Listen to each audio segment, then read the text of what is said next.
Today I have the pleasure of interviewing Kate Parker. Kate has been in Life Church for 22 years now. Kate, tell us a little bit about yourself. Hi, well, yes, I'm Kate, and I've been in Life Church about 22 years. I've been in Manchester for a little bit longer than that. Was born a few miles away in Blackburn, grew up mostly in Bristol, and moved back up here to, God's promised land.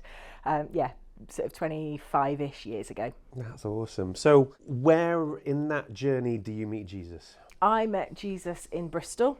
I was early teens.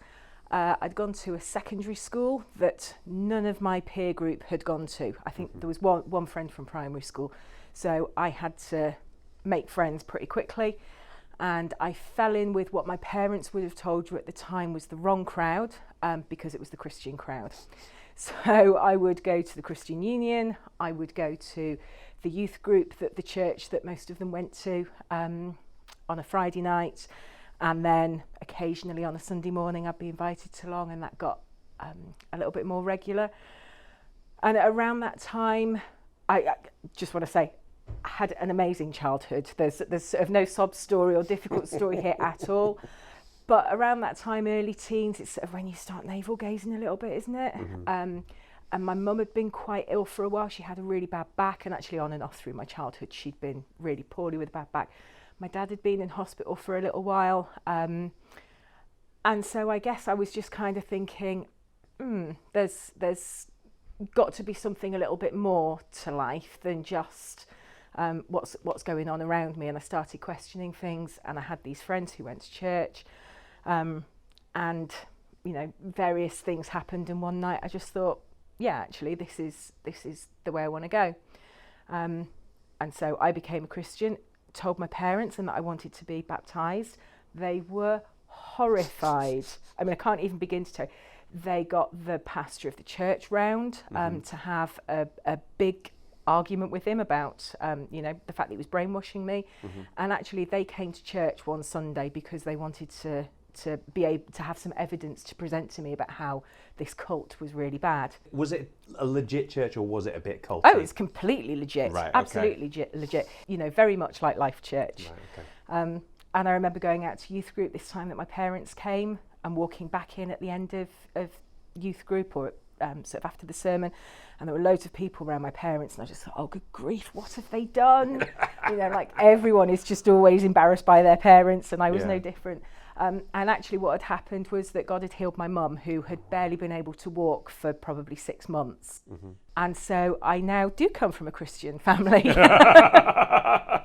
And my mum and dad are really active in their local church. They've moved up to just outside Blackburn, so see them a lot more often now. My sister worked for YWAM for many, many years, and she and her husband are really active in their church down in just outside of London.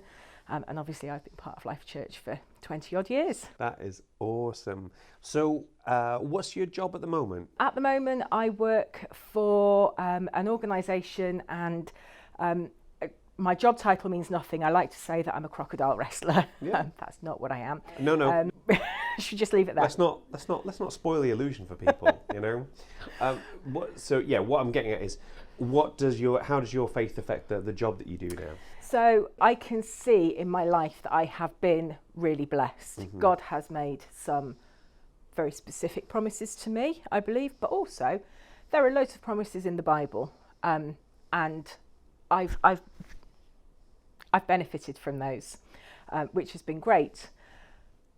But I don't believe that they're just for me, and I don't even believe that they're just for us as a church. I think the Bible tells us what the Bible doesn't tell us really clearly is that you must repent, say the sinner's prayer, become part of a church, tithe, be on 5 different rotas, lead a life group. I mean, the Bible did say the repenting bit. Jesus healed people before they acknowledged who he was. Right, yeah. So I cut you off in the middle of a thing there, didn't I? I'm so sorry. My apologies. Jesus healed people before they acknowledged who he was. And I think that a lot of those promises actually are for the people all around us.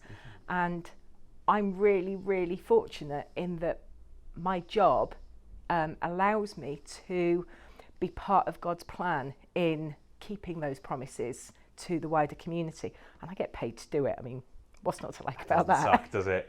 No, I like that. It's like the idea that God's for everyone. It's not just a perk for subscribers. Exactly. Yeah. Exactly. Well, listen, Kate, thank you so much for joining us today. I really appreciate just getting a chance to.